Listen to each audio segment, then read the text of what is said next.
Bismillahirrahmanirrahim. Ambil kayu untuk membuat meja. Kayu disatukan dengan paku. Sebelum kegiatan ini dibuka, saya ucapkan salam terlebih dahulu. Assalamualaikum warahmatullahi wabarakatuh. Waalaikumsalam. Alhamdulillahirabbil alamin wa bihi nasta'in wa ala umuri dunya wa din. Assalatu wassalamu ala asyrafil anbiya. Syukur kita panjatkan kepada Allah Subhanahu wa taala berkat rahmat dan hidayahnya. Kita masih diberi kesehatan dan kesempatan untuk dapat berkumpul di ruangan labor IPA ini dalam rangka kegiatan diseminasi budaya positif oleh Ibu Deslahira SPD. Tak lupa salawat beriring salam kita kirimkan kepada Nabi Muhammad SAW dengan melafazkan Allahumma sholli ala sayyidina Muhammad wa ala ali sayyidina Muhammad.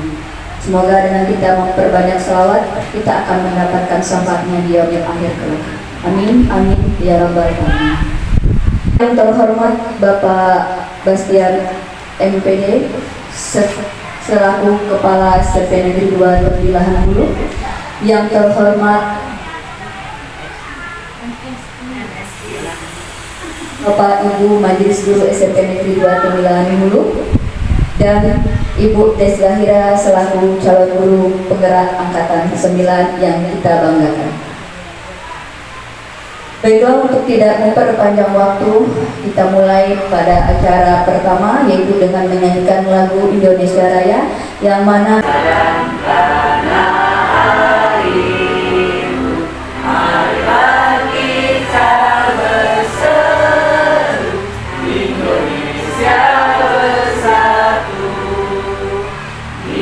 sambutan dari Bapak Kepala SMP Negeri 2 Tembilahan Hulu yang disampaikan oleh Pak Dr. Gus Bastian MSI. Kepada Bapak dipersilakan. Assalamualaikum warahmatullahi wabarakatuh. Waalaikumsalam warahmatullahi wabarakatuh. Yang sama-sama kita muliakan Bapak Ibu Majelis Guru dan karyawan pengusaha, bahwa hari ini kita mempunyai kegiatan yaitu Ibu Des dalam memenuhi materi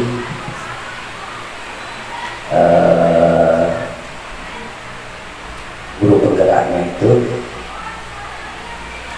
Jadi di acara inti ada baiknya kita memulainya dengan doa, yang mana doa pada pagi hari ini akan dipimpin oleh Ibu Hamidah. Kepada Ibu dipersilakan.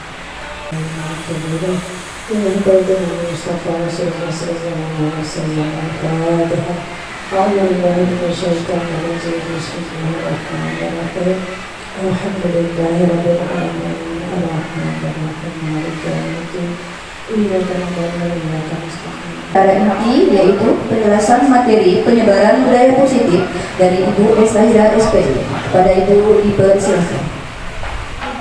Terima kasih atas waktu yang diberikan. Assalamualaikum warahmatullahi wabarakatuh. Alhamdulillah, assalatu wassalamu ala asrafil anbiya wal mursalin wa ala alihi washabihi ajmain. Yang terhormat Bapak Kepala SMP Negeri 2 Tembilahan Hulu beserta wakil, yang saya hormati Ibu dan Bapak Majelis Guru SMP Negeri 2 Tembilahan Hulu. Puji dan syukur kita kepada Bapak Dr. Agus Bastian yang mana dari awal hingga sampai kurang lebih 2,5 bulan saya sudah menjalani pendidikan guru penggerak, masih terus memberikan semangat dan dukungan penuh terhadap semua tugas-tugas saya. Bapak selalu memberikan ruang terbuka apa saja yang diperlukan di sekolah. Saya sangat-sangat berterima kasih. Kemudian kepada Bapak, Ibu, Guru Majelis Guru juga saya mengucapkan terima kasih yang sudah meluangkan waktunya pada hari ini untuk memenuhi tugas saya, yang mana pada hari ini saya akan menyebarkan budaya positif. Budaya positif ini yang saya dapatkan pada saat menjalankan kegiatan guru penggerak ini. Nah, di sini ada pertanyaan pemantik. Setuju atau tidak setuju? Hukuman dapat mendisiplinkan anak. Nah, menurut Bapak Ibu, apakah setuju? Tidak, secara manusia dan dunia berkualitas. Yang kelima, restitusi, yaitu 5 posisi kontrol. Yang keenam, segitiga restitusi. Nah, sebelumnya kita lihat dulu perubahan paradigma belajar. Pembelajaran dengan paradigma baru dirancang berdasarkan prinsip pembelajaran yang terdiferensiasi, sehingga setiap siswa belajar sesuai dengan kebutuhan dari tahap perkembangannya untuk mewujudkan profil pelajar Pancasila. Nah, ini sudah kita mulai terapkan di kelas 7 untuk pembelajaran yang terdiferensiasi. Nah, kita masuk ke topik pertama, yaitu disiplin positif dan nilai-nilai kebajikan universal. Nah, disiplin itu sama dengan kontrol diri. Apa itu kontrol? Menurut William, ada beberapa miskonsepsi tentang makna kontrol. Nah, yang pertama itu adalah ilusi guru mengontrol murid. Di sini pada dasarnya murid bisa saja tidak mau melakukan apa yang kita suruh. Dia bisa saja membantah. Kalaupun dia pada saat itu mau menuruti, berarti dia sudah masuk ke kontrol diri kita sebagai guru. Misalnya hari ini kamu terlambat masuk, kemudian ilusi bahwa semua penguatan positif, efektif dan bermanfaat. Nah, kita itu bisa mengendalikan seseorang dengan mengasih penguatan positif dan bermanfaat kepada anak-anak. Kemudian ilusi bahwa kritik dan membuat orang merasa bersalah dapat menguatkan karakter. Nah, ini cenderung ke kita mengontrolnya dari segi negatif. Coba kamu ingat-ingat orang tua kamu susah. Ilusi bahwa orang dewasa memiliki hak untuk memaksa. Nah, kita beranggapan anak itu adalah tanggung jawab kita. Apapun yang kita bilang itu adalah selalu benar. Nah, itu menurut William Glasser. Nah, kemudian, ini adalah makna disiplin positif. Disiplin merupakan perasaan taat dan patuh terhadap nilai-nilai yang dipercaya. Disiplin positif adalah pendekatan disiplin yang mengajarkan tanggung jawab kepada anak dan mengembangkan. Ini adalah bagaimana seorang guru itu bisa menimbulkan motivasi dalam diri siswanya itu sendiri. Ya, bukan karena kalau datang ke sekolah terlambat bukan karena takut hukuman. Nah, begitu juga dengan kita ketika berarti ada nilai kebajikan yang harus kita terapkan. Contohnya kita datang ke sekolah tepat waktu, berarti ada nilai kebajikan yang kita sadari, yaitu tanggung jawab. Begitu juga diharapkan kepada kita supaya bisa menimbulkan motivasi intrinsik kepada anak, bukan motivasi eksternal. Karena kalau yang eksternal itu dia bakalan tidak berdampak jangka panjang. Nah, nilai-nilai kebajikan.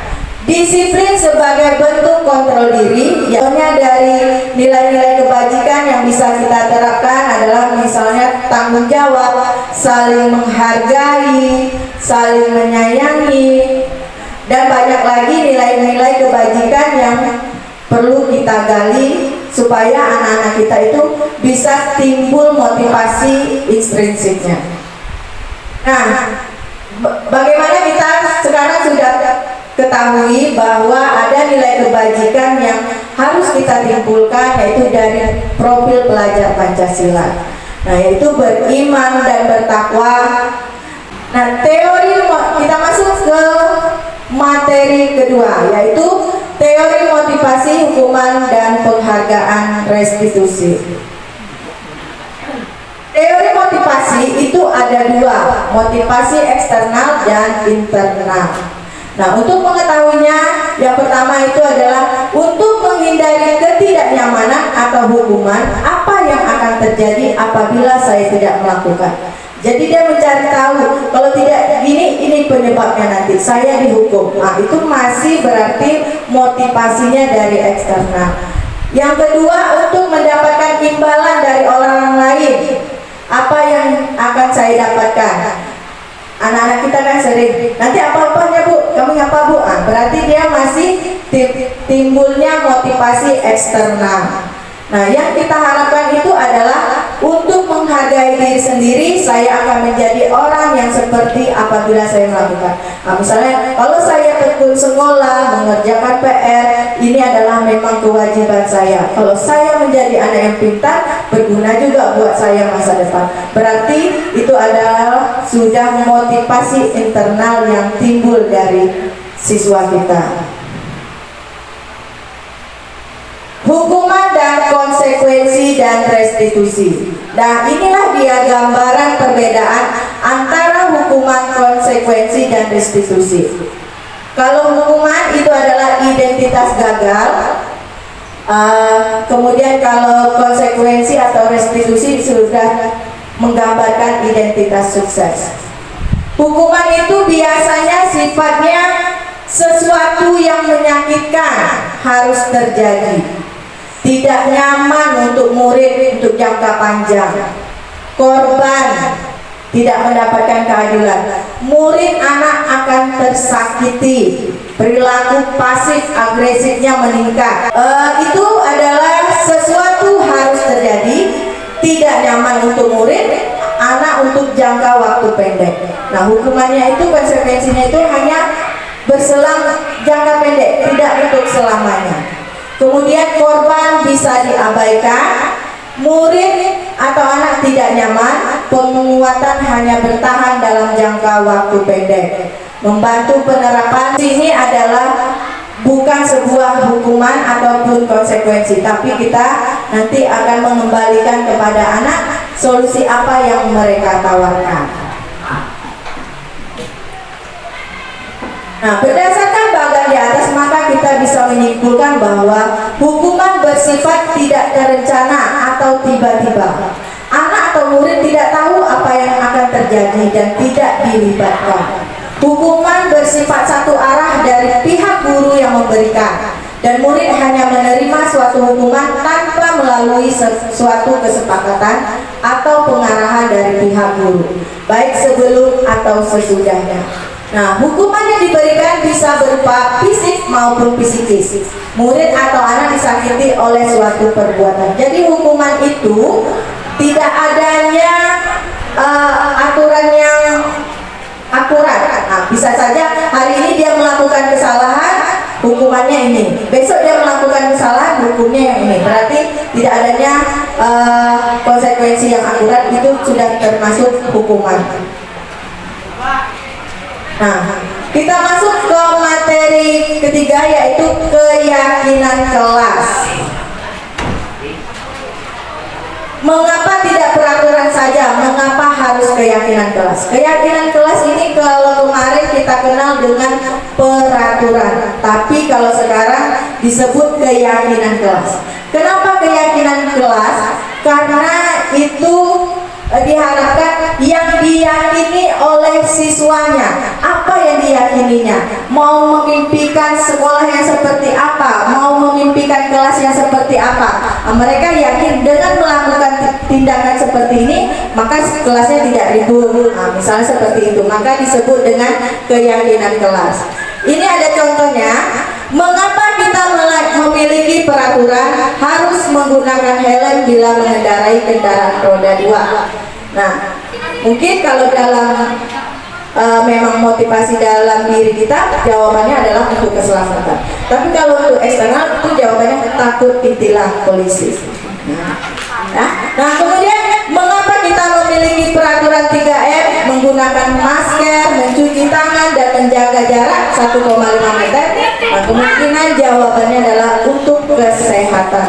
Pastinya kita kan selalu menjaga kesehatan dan keselamatan.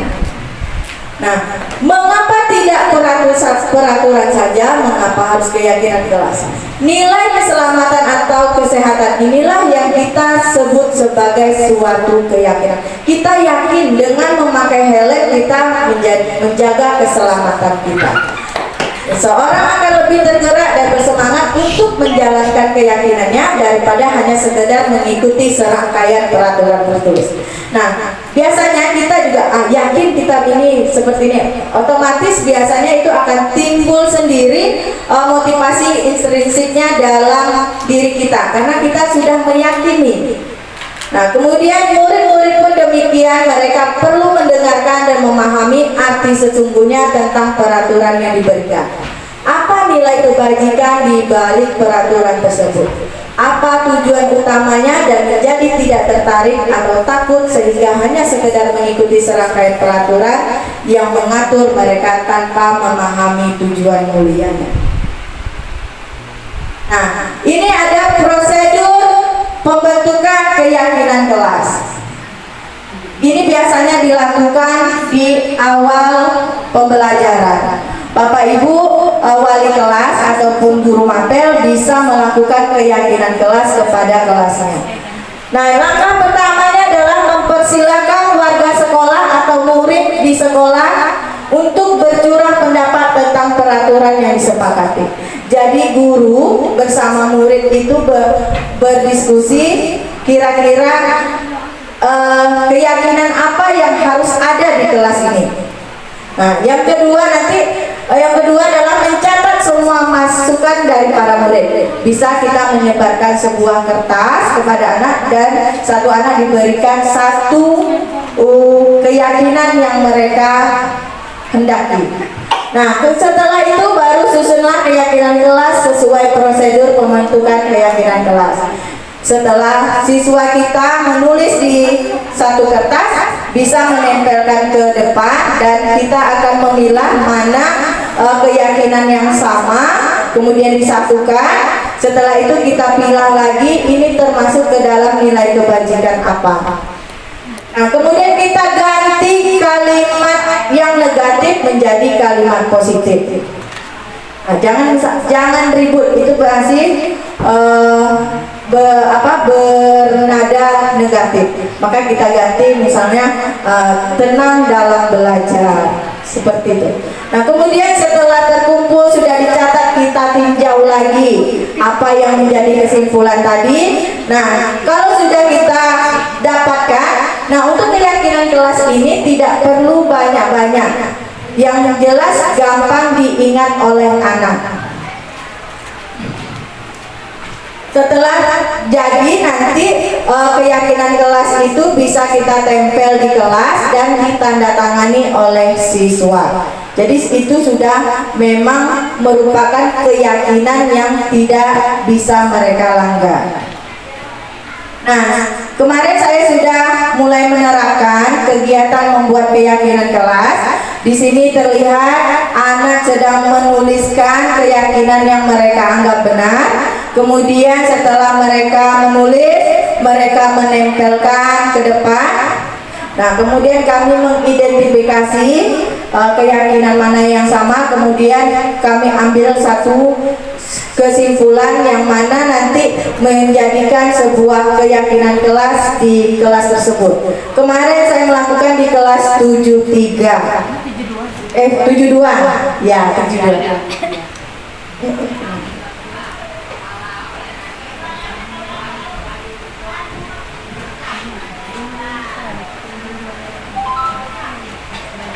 Nah, inilah hasil dari keyakinan kelas kami. Maaf, saya lupa ganti kesepakatannya. Kelas PJOK ini pertama yaitu keyakinannya adalah memakai seragam olahraga. Yang kedua, kita saling menghormati, karena kemarin anak-anak itu banyak yang bilang ada yang ngejek-ngejek nama bapak, ngejek-ngejek kami bu. Maka kita ngambil nilai kebajikannya adalah kita saling menghormati. Kemudian kita belajar dan bermain dengan aman, karena masih banyak anak-anak yang dapat ketika tidak dapat melakukan praktek masih diejek-ejek. Jadi kami membuat sebuah keyakinan bahwa kita itu belajar dan bermain dengan aman. Kemudian istirahat sesuai jadwal yang ditentukan. Jadi tidak ada anak-anak lagi yang beristirahat duluan sementara materi pembelajaran masih berlangsung. Kemudian yang kelima itu mempersiapkan dan membereskan alat olahraga sesuai tiketnya. Nah, inilah gambaran dari keyakinan kelas PJOK. Bapak Ibu pun bisa membuat kira-kira keyakinan apa yang bisa Bapak Ibu terapkan di kelasnya masing-masing. Nah, ketika kami sudah melakukan keyakinan di kelas, secara sadar dan tidak sadar, anak-anak itu langsung seperti timbul dengan sendirinya ketika ada temannya mengejek. Tadi kan kita sudah berjanji tidak boleh ngejek. Secara perlahan-lahan mereka ingat lagi dengan keyakinan kelasnya tanpa saya tegur. Ada yang mengejek temannya, tadi kan kita udah janji tidak ini. Mudah-mudahan dengan adanya keyakinan kelas, anak-anak kita bisa menjadi anak yang lebih baik dan sesuai. Materi berikutnya yaitu kebutuhan dasar manusia. Ada 5 kebutuhan dasar manusia bertahan hidup. Nah, bertahan hidup di sini ada makan, minum, tidur, istirahat. Kemudian ada kasih sayang. Kasih sayang berarti di mana kita itu ingin diterima oleh. Nah, kita masuk ke dalam 5 posisi kontrol. Nah, mungkin Ibu dan Bapak sudah pernah mendengar posisi kontrol. Di sini ada yang sebagai penghukum, pembuat merasa bersalah, sebagai teman atau pemantau dan manajer. Baik Bapak Ibu, ini saya akan tayangkan sebuah video pembelajaran yang saya dapatkan selama belajar mandiri. Mari kita tonton bersama-sama. 2. Posisi pembuat merasa bersalah. 3. Tulis apa ini buku absen? Ini kamu sudah sering terulang empat loh. Ini harus apa coba? Maaf Bu, maaf sekali. Ya sudah, lain kali jangan bikin susah lagi anak ya. Nah, dari video tadi kira-kira Bapak Ibu berada di posisi kontrol yang mana? Ibu Irma yang mana? Terima kasih. Maka mungkin sebelum mengetahui materi ini, tanpa kita sadari atau mungkin bisa saja disadari, tapi tetap dilakukan, itu saya pribadi pernah berada di posisi kontrol nomor 1 sebagai penghukum. Saya pernah berada di posisi itu. Tetapi semakin hari semakin kesini saya belajar banyak. Menjadi penghukum itu efeknya tidaklah bagus untuk murid. Jadi saya berusaha untuk memperbaiki diri saya, bagaimana saya pribadi jangan sampailah berada di posisi kontrol nomor 1 sebagai penghukum, yang mana efeknya. Bapak dulu di mana Korea, jadi anak itu kan ibunya sakit, asal pergi sekolah terlambat, rumahnya jauh dari sekolah dan dia lari Bapak Ibu dari rumah terus. Atas penguatannya. Nah, dengan mudah-mudahan setelah kita melihat video tadi secara perlahan-lahan, yang tadinya kita di nomor 1 bisa turun ke nomor 4 dan bisa lebih baik lagi menjadi posisi manajer. Ya, ke dalam segitiga restitusi. Nah, segitiga restitusi ini ada 3 cara, yaitu pertama validasi tindakan yang salah, kemudian yang pertama menstabilkan identitas, yang kedua validasi tindakan yang salah, kemudian yang ketiga adalah menanyakan keyakinan.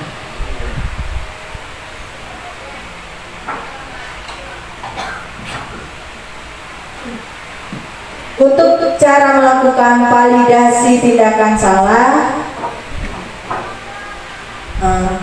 Menstabilkan identitas yang pertama ini adalah bagian besar dari segitiga bertujuan untuk mengubah identitas anak dari orang yang gagal melakukan kesalahan menjadi orang yang sukses. Nah, ini bisa dicontohkan ketika kita mendapati anak yang berkelahi. Nah, kemudian kita panggil kedua-duanya, kita stabilkan dulu dengan cara bisa seperti ini. Ibu di sini tidak mencari siapa yang salah dan siapa yang benar. Ibu hanya ingin mendengarkan keterangan dari kamu dan kamu, yang salah dari pelaku dan dari yang korban. Kita dengarkan. Nah, kemudian baru kita validasi tindakan salah. Setelah dia menceritakan kalau tindakannya berbuat ini alasannya seperti ini. Nah, kita tanya lagi, kira-kira yang dilakukannya itu sudah benar atau tidak? Nah, kita tanya secara perlahan-lahan, bisa dengan menggunakan kalimat, padahal kita tetap tidak dengan nada bermarah-marah. Padahal kamu bisa melakukan yang lebih buruk dari ini ya. Kamu pasti punya alasan mengapa. Nah, dia sebutkan alasannya, kita tanya lagi, yang kamu lakukan sudah benar atau belum? Setelah kita validasi tindakan salah, kita masuk ke menanyakan keyakinan.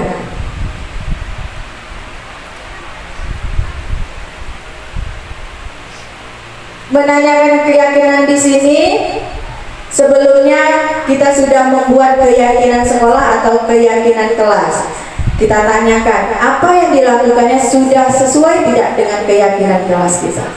Seandainya sudah, kita tanya keyakinan kelas mana yang dia langgar.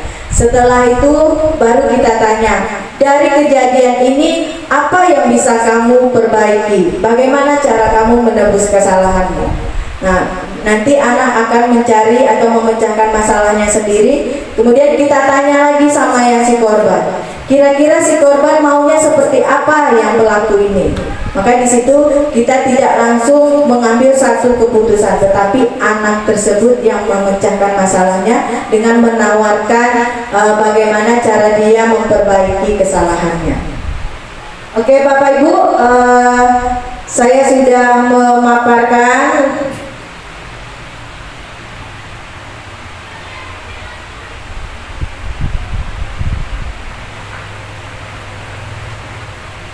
tadi sudah saya paparkan semua, ada disiplin positif, kebutuhan dasar manusia, teori motivasi, 5 kontrol, kemudian segitiga restitusi. Nah, hanya ini yang bisa saya bagikan selama saya mendapatkan pelatihan mandiri di program Gerakan Guru Penggerak ini. Mudah-mudahan kegiatan pada hari ini bermanfaat untuk kita semua. Lebih dan kurang saya mohon maaf. Saya di sini tidak maksud menggurui Bapak Ibu semua. Saya hanya ingin menyampaikan apa yang sudah saya pelajari.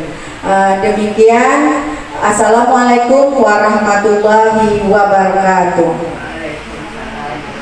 Dengarkan dan kita saksikan bersama tadi menjadikan sebuah pelajaran bagi kita semua. Kita ambil hikmahnya, kita ambil yang baiknya, kemudian kita jadikan suatu perubahan pada diri kita ke arah yang lebih baik. Kita dapat mewujudkan sebuah cita-cita pendidikan, mewujudkan pembelajaran yang berpihak pada murid dan menyenangkan. Lakukan perubahan itu sekecil apapun, terutama pada diri kita sendiri dulu, karena apapun itu sesuatu yang baik itu akan menjadi contoh buat yang lainnya. Sesuatu yang kecil akan menjadi yang besar jika kita lakukan bersama-sama dan tentu saja dengan rasa yang ikhlas dan tulus. Demikianlah acara kita pada pagi hari ini. Sebelum saya tutup acara hari ini, izinkan saya menyampaikan sebuah pantun. Sungguh indah Pulau Jawa, burung irian dari cendrawasih. Semoga bermanfaat untuk semua. Saya undur diri dan terima kasih. Ternak-ternak si ikan teri terdiri ternak dalam kolam. Karena telah sampai di penghujung desiminasi, saya akhiri dengan salam. Wassalamualaikum warahmatullahi wabarakatuh.